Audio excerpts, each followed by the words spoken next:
नमस्कार दोस्तों, जय हिंद, वंदे मातरम। मैं आपके साथ जयसवाल सर। सभी प्यारे मित्रों का वेलकम, अभिनंदन है आवर फैमिली में, आपके अपने शिक्षकों के परिवार पे, जयसवाल कोचिंग सेंटर पे। दोस्तों बात करेंगे हम आज दोस्तों मैथ्स पेडागोजी का प्रैक्टिस सेट नंबर 10वां प्रैक्टिस सेट है। आई होप सभी लोग समझ पा रहे हैं, हर एक क्लास हर एक सेशन को अटेंड कर रहे हैं।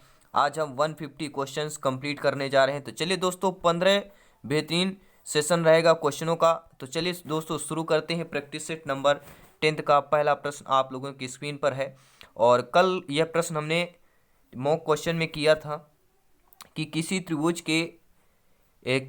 के लिए निम्न में से कौन सा कथन सत्य होगा। त्रिभुज के लिए जो कथन सत्य होगा कि समस्त कोण सदैव न्यून कोण होते हैं, एक कोण सदैव सम कोण होता है, या एक कोण सदैव अधिक कोण होता है, या एक कोण सदैव निम्न कोण होता है। तो सभी प्यारे मित्र कमेंट किए थे। ये बहुत बार टीटी एग्जाम में रिपीट हुआ क्वेश्चन, इसलिए हम दोबारा फिर से आपके ठीक एक बार रिपीट कर रहे हैं कि अगर कल आपने प्रैक्टिस सेट नहीं अटेंड किया है, क्वेश्चन नहीं ज्वाइन किया है, ठीक है, इस क्वेश्चन को जरूर फेस करें।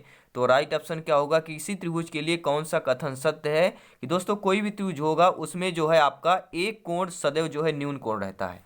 कोई भी त्रिभुज आप ले लीजिए, कोई भी त्रिभुज ले लेंगे, एक कोण आपका सदैव न्यून कोण रहेगा ही रहेगा। ये आपको नोट कर लेना है। तो डी ऑप्शन सही हो जाएगा। अगला प्रश्न आइए देख लेते हैं। बहुत बार रिपीट हुआ क्वेश्चन कि गणित सभ्यता और संस्कृत का दर्पण है। यह कथन किसका है? ठीक है, वेकन का है, लॉक का है, हागवेन का है, डटन का है। तो सभी लोग यहाँ पे रोजर वेकन कोई करता है, कोई हागवेन करता है, कोई डटन है, लेकिन राइट ऑप्शन ये होगा कि गणित सभ्यता और संस्कृत का दर्पण है। ये कथन दोस्तों आपकी हागवेन का हो जाएगा। सी ऑप्शन दोस्तों सही हो जाएगा। बहुत बहुत धन्यवाद सभी मित्रों का। अगला प्रश्न देखने के पहले उम्मीद यही करता हूँ सभी प्यारे मित्र शिक्षक बंधु वीडियो को लाइक अवश्य कर लिया होगा। जितने मेरे शिक्षक बंधु हैं, भाई बहन हैं, चैनल पे पहली बार विजिट कर रहे हैं, तो अपने परिवार को, ठीक है, अपने परिवार को सब्सक्राइब और सदस्यता हासिल कर लिया होगा। दोस्तों सभी मित्रों को जयसवाल सर नमन करते हैं। और तीसरा प्रश्न यहाँ पर है कि उपलब्ध परीक्षण एवं नैदानिक परीक्षण में हम अंतर की बात कर रहे हैं कि उपलब्ध परीक्षण एवं नैदानिक परीक्षण में अंतर क्या है। उद्देश्यों का अंतर है, कठिनाई स्तर का है, या प्रकृति का है, या इनमें से कोई नहीं। मेरे सभी प्यारे मित्र कमेंट करेंगे, फीडबैक करेंगे दोस्तों कि उपलब्ध परीक्षण एवं नैदानिक परीक्षण में अंतर क्या होता है। तो इनमें केवल दोस्तों उद्देश्यों का अंतर होता है। आप लोगों का पहला ऑप्शन सही हो जाएगा। सभी प्यारे मित्र अंत में कमेंट बॉक्स में आपको बताना भी है कि 15 में से आपका स्कोर क्या है। अगर 12 प्लस है, 10 प्लस है तो बहुत अच्छी बात है। अगर 10 से कम अंक आपके आ रहे हैं तो कोई दिक्कत नहीं, हर एक प्रैक्टिस सेट को अटेंड करते जाएं। हर एक सेशन इंपॉर्टेंट है क्योंकि सिलेक्शन यहाँ पे सर्वोपरि है। 101% श्योर एंड प्योर सिलेक्शन होगा। हर एक क्लास अटेंड करना अनिवार्य है दोस्तों है। और अगला प्रश्न है कि मनुष्य के जीवन की गतिविधियों में गणित का सर्वाधिक उपयोग होता है, वह किस प्रकार का है? सांस्कृतिक रूप में, सामाजिक रूप में, मनोवैज्ञानिक रूप में, आर्थिक रूप में। जब आप लोगों की नियुक्ति होगी, आप लोग देखते होंगे, जब आपकी नियुक्ति होगी, जब आपको सैलरी मिलेगा, ठीक है, तो आर्थिक रूप में, यानी मनुष्य का देखिए कोई भी कार्य करता है, कोई भी मजदूर है वो भी अगर कार्य करता है तो आर्थिक स्थिति में जो मनुष्य के जीवन की बात की गई है, चाहे वह मजदूर हो, चाहे वह गवर्नमेंट जॉब करने वाला हो, चाहे प्राइवेट हो, चाहे फीमेल हो, चाहे महिला हो, चाहे पुरुष हो, चाहे ठीक है मेल हो, सभी के लिए बात कर रहे हैं। मनुष्य के जीवन गतिविधियों में गणित का सर्वाधिक उपयोग दोस्तों जो होता है वह आर्थिक रूप में ही होता है। तो डी ऑप्शन सही हो जाएगा। बहुत बहुत धन्यवाद सभी मित्रों का वीडियो लाइक करने के लिए, शेयर करने के लिए। अब देखते हैं दोस्तों अगला प्रश्न, प्यारा सा प्रश्न है। सभी प्यारे में सहयोग करेंगे शिक्षक बंधु, सभी आप लोग भावी अध्यापक अध्यापिकाएं हैं। दोस्तों बात करेंगे कि मूल्यांकन का निकटतम संबंध होता है। हम बात कर रहे हैं मूल्यांकन के निकटतम संबंध होता है विषय वस्तु से, मूल्यांकन प्रविधियों से होता है, उद्देश्यों से होता है, या सीखने के क्रियाओं से होता है। सभी प्यारे मित्र मेरे शिक्षक बंधु कमेंट करेंगे, फीडबैक करेंगे। मूल्यांकन का निकटतम संबंध होता है, किससे होता है दोस्तों? तो मूल्यांकन का निकटतम संबंध आपके उद्देश्यों से होता है। मूल्यांकन का जो निकटतम संबंध है आपके उद्देश्यों से होता है। अगला प्रश्न आपकी स्क्रीन पर है। 15 क्वेश्चन करेंगे, जिससे आपको पता है हर एक सेशन में कंप्लीट होता है। और कंसेप्ट की क्लास आपको प्लेलिस्ट में मिल जाएगी, तो चैनल को विजिट कीजिए, सब्सक्राइब कीजिए और प्लेलिस्ट में जाके विजिट कीजिए।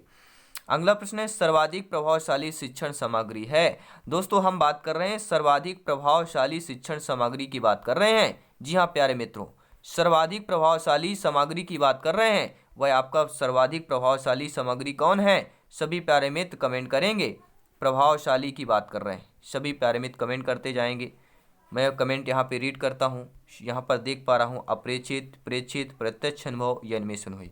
तो सभी लोग जानते हैं दोस्तों, अगर हमें कोई बता दे कि 2 3 बराबर 5 होता है, अगर हम स्वयं सीख जाएं कि 2 सही 1/2 प्लस 2 सही 1/2 बराबर भी 5 होता है, 1 धन 4 बराबर 5 होता है, ठीक है दोस्तों, और 3 धन 2 बराबर 5 होता है, और 5 धन 0 बराबर भी 5 होता है, तो ये क्या होता है? प्रत्यक्ष अनुभव। अगर के आपके पास प्रत्यक्ष अनुभव होता है तो वह सर्वाधिक प्रभावशाली शिक्षण सामग्री कहलाती है। सी ऑप्शन दोस्तों सही हो जाएगा।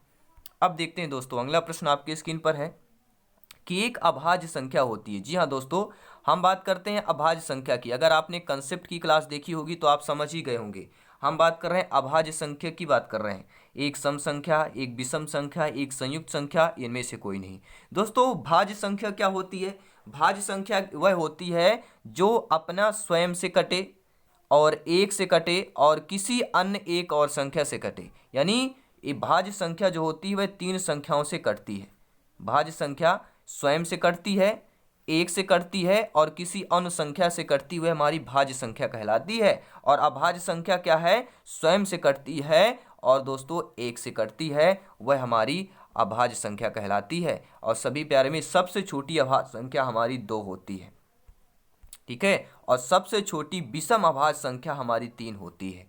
अब आप लोगों को मैंने समझा दिया। अब आप ऑप्शन देखिए और कमेंट बॉक्स में आंसर बताइए कि एक अभाज्य संख्या होगी। देखिए एक अभाज्य संख्या सम संख्या यह नहीं कह सकती कि कोई एक अभाज्य जो है सम संख्या ही होगी या एक अभाज्य संख्या विषम संख्या होगी, ऐसा भी नहीं कह सकते, क्योंकि सबसे छोटी अभाज्य संख्या 2 है जो आपकी सम संख्या होगी, तो विषम भी नहीं कह सकते हैं। एक संयुक्त संख्या, तो संयुक्त संख्या भी नहीं कह सकते हैं। तो यहाँ पर एक अभाज्य संख्या जो आएगा इनमें से दोस्तों कोई नहीं, डी ऑप्शन आपका सही हो जाएगा। अगला प्रश्न आइए सभी प्यारे मित्र यहाँ पर देखेंगे। अगला प्रश्न देखिएगा, ध्यानपूर्वक प्रश्न क्या पूछा जा रहा है, ठीक है, 8 नंबर क्वेश्चन है। और प्रश्न यह है, सभी प्यारे मित्र सहयोग करेंगे। आपका सहयोग उम्दा है, लाजवाब है दोस्तों, क्योंकि यहाँ पर सिलेक्शन सर्वोपरि है, पावर्ड बाई शिक्षा ही प्रकाश है दोस्तों। निम्नलिखित में से कौन सा जो है गणित में निदानात्मक परीक्षण का उद्देश्य नहीं है? निगेटिव प्रश्न है, ध्यान दीजिएगा प्यारे मित्रों। गणित में निदानात्मक परीक्षण का उद्देश्य नहीं है बच्चों में अधिगम के दौरान कमियां कमजोरियों को ज्ञात करना, बच्चों की प्रगति रिपोर्ट भरना, अभिभावकों की प्रतिपुष्टि करना, उपरोक्त में से कोई नहीं। दोस्तों सभी लोग जानते हैं गणित में निदानात्मक परीक्षण का उद्देश्य, निदानांत की बात कर रहे हैं, निदानात्मक उपचार ढूंढना, ठीक है, निदान ढूंढना कि ये बच्चा गलती कर रहा है, कैसे गलती कर रहा है, कहाँ पर गलती कर रहा है, वो एक ढूंढना। तो देखिए बच्चों के अधिगम के दौरान कमियां कमजोरियों का ज्ञात करना ही निदानात्मक परीक्षण का उद्देश्य होता है, ठीक है। अभिभावकों की प्रतिपुष्ट करना भी हो जाएगा, लेकिन बच्चों की प्रगति रिपोर्ट भरना, अगर आप बच्चों की प्रगति रिपोर्ट भरेंगे तो इससे आप कमियां को और कमजोरियों को नहीं ज्ञात कर पाएंगे कि बच्चा कमजोरी कहाँ कर रहा है, बच्चा, ठीक है, बच्चा की कमी कहाँ पर कर रहा है। तो ये होता है निदानात्मक कार्य। तो आपका जो नहीं है तो वह हो जाएगा दोस्तों बच्चों की प्रगति रिपोर्ट भरना। और भी देखिए दोस्तों, हम बात करते हैं कि निदानात्मक परीक्षण के और भी उद्देश्य हैं, जैसे गणित संबंधी कमजोरियों और विशिष्टता का पता लगाना, पिछड़े बालकों की पहचान करना, गणित विषय की अध्ययन अध्यापन प्रक्रिया में सुधार करना और आपकी उपचारात्मक शिक्षण की व्यवस्था करना, गणित के पाठ्यक्रम में परिवर्तन लाना तथा बाल केंद्रित बनाना, ये भी आपके हैं, ठीक है, सभी निदानात्मक परीक्षण के उद्देश्य हैं। मूल्यांकन प्रक्रिया को प्रभावशाली बनाने हेतु मूल्यांकन पद्धतियों में परिवर्तन करना, छात्रों की कमियों एवं अच्छाइयों के आधार पर शैक्षणिक निर्देशन देना तथा उचित शिक्षण विधियों का प्रयोग करना, ये सातों आपके किससे उद्देश्य हैं? निदानात्मक शिक्षण, निदानात्मक परीक्षण के उद्देश्य हैं। अब देखते हैं दोस्तों अगला प्रश्न। सभी प्यारे मित्र, उम्मीद है वीडियो लाइक अवश्य कर लिया होगा। अगला प्रश्न है दोस्तों, यह किसका कथन है कि शिक्षक शिक्षण उपकरणों के माध्यम से शिक्षण को स्थायी एवं रोचक बना देते हैं? किसका कथन है, किसका स्टेटमेंट है दोस्तों? ये किसका स्टेटमेंट है कि शिक्षक जो है शिक्षण उपकरणों के माध्यम से, ठीक है, आप सभी लोग भावी अध्यापक अध्यापिकाएं हैं, शिक्षक बनेंगे, क्लास में जाएंगे कक्षा में, तो शिक्षक शिक्षण उपकरणों के माध्यम से, नहीं, आप लोग जो है शिक्षण उपकरणों के माध्यम से शिक्षण को स्थायी एवं रोचक बना सकते हैं। यह कथन, यह स्टेटमेंट किसका है? रस्क का है, मेकन तथा रॉबर्ट्स का है, नन का है, यह वंशीधर का है। तो सभी प्यारे में सहयोग करेंगे, फीडबैक करेंगे, अपना अपना ओपिनियन कमेंट बॉक्स में सभी लोग आंसर करेंगे और अंत में तय करना है कि 15 में से आप लोगों का स्कोर क्या है, आप लोग तय करेंगे। तो राइट ऑप्शन बी ऑप्शन के साथ जाएंगे और अगला प्रश्न, इसके बाद 5 क्वेश्चन और कंप्लीट करेंगे।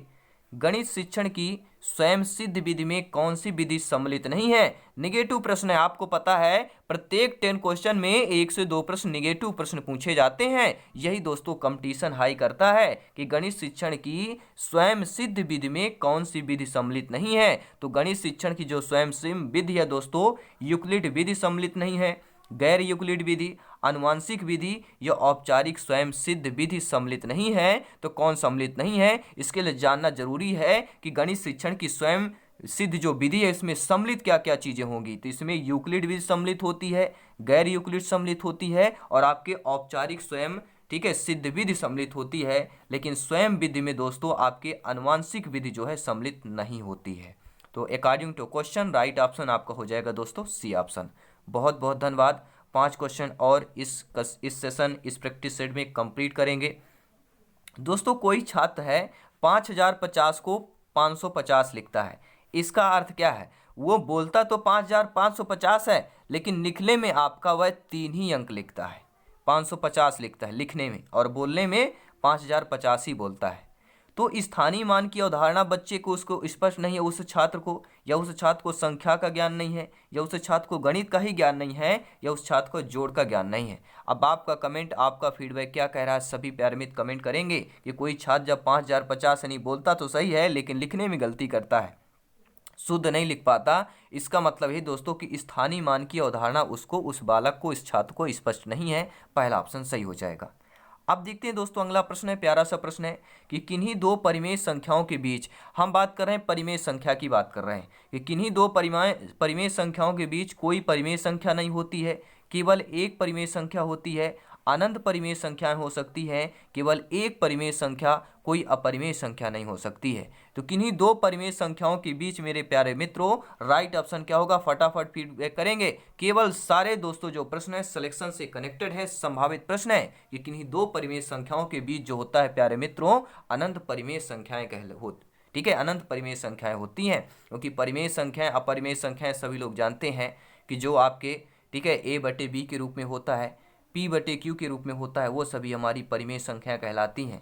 जो आपके p/q के रूप में नहीं होता है, रूट के रूप में होता है, वो हमारी अपरिमेय संख्या कहलाती हैं। जैसे रूट आप 3 कर दें, रूट 7 कर दें, ये हमारी अपरिमेय संख्या कहला जाएगी। और हम यहाँ पे पूछ रहे हैं किन्हीं दो परिमेय संख्याओं के बीच देखो अनंत परिमेय संख्याएं होती हैं। तो सी ऑप्शन आप लोगों का सही हो जाएगा। अगला प्रश्न है प्यारे मित्रों कि एक अच्छा गणितज्ञ होने के लिए जरूरी है, अगर आपको एक अच्छा गणितज्ञ बनना है, आपकी नियुक्ति होती है, आप अध्यापक अध्यापिका शिक्षक शिक्षिका बनते हैं, तो आपके लिए एक अच्छा गणितज्ञ बनने के लिए क्या जरूरी होता है कि सवालों के उत्तर देने की तकनीक में निपुणता होनी चाहिए, अधिकतर सूत्रों को याद करना, बहुत जल्द सवालों को हल करना, ये सभी अवधारणाओं को समझना और लागू करना और उनमें संबंध बनाना। तो एक अच्छा गणितज्ञ या गणितज्ञ होने के लिए क्या जरूरी है दोस्तों? वह जरूरी है आपका कि सभी अवधारणाओं को समझना, उसे लागू करना और उनमें संबंध बनाना हो जाएगा।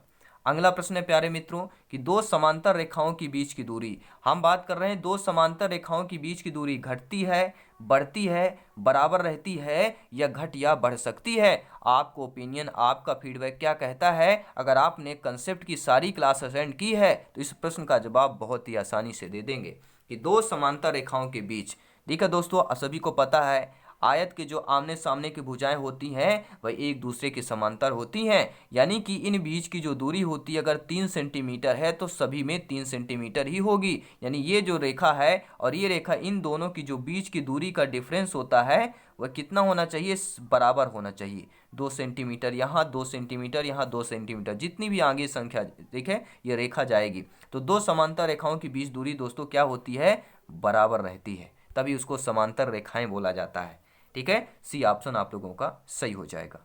और ये है दोस्तों मॉक क्वेश्चन, सभी लोग कमेंट करेंगे इस प्रश्न का जवाब, नीचे कमेंट बॉक्स में फीडबैक करेंगे कि यदि किसी वर्ग के विकर्ण को दोगुना कर दिया जाए तो उसका क्षेत्रफल क्या होगा। सभी प्यारे मित्र कमेंट करेंगे। यदि दोस्तों किसी वर्ग का, मान लीजिए यह वर्ग बन गया, वर्ग के चारों भुजाएं बराबर होती हैं और ये जो विकर्ण है, इन विकर्णों को अगर दोगुना कर दिया जाए, अगर मान लीजिए 3-3 सेंटीमीटर का है तो इन विकर्णों क्या किया जाए? 6-6 सेंटीमीटर कर दिया जाए। 6 सेंटीमीटर कर देंगे तो आपका फिर उस वर्ग का क्षेत्रफल क्या होगा? दिए गए वर्ग के क्षेत्रफल का 4 गुना होगा, दिए गए वर्ग के क्षेत्रफल के बराबर होगा, या दिए गए वर्ग के क्षेत्रफल के 3 गुना होगा, या दिए गए वर्ग के क्षेत्रफल का 2 गुना होगा। यानी उसके 4 गुना होगा, या उसके दोस्तों बराबर में होगा, या उसके 3 गुना होगा, या 2 गुना होगा। तो यदि किसी वर्ग के विकर्ण को 2 गुना कर दी जाए तो उसका क्षेत्रफल क्या होगा?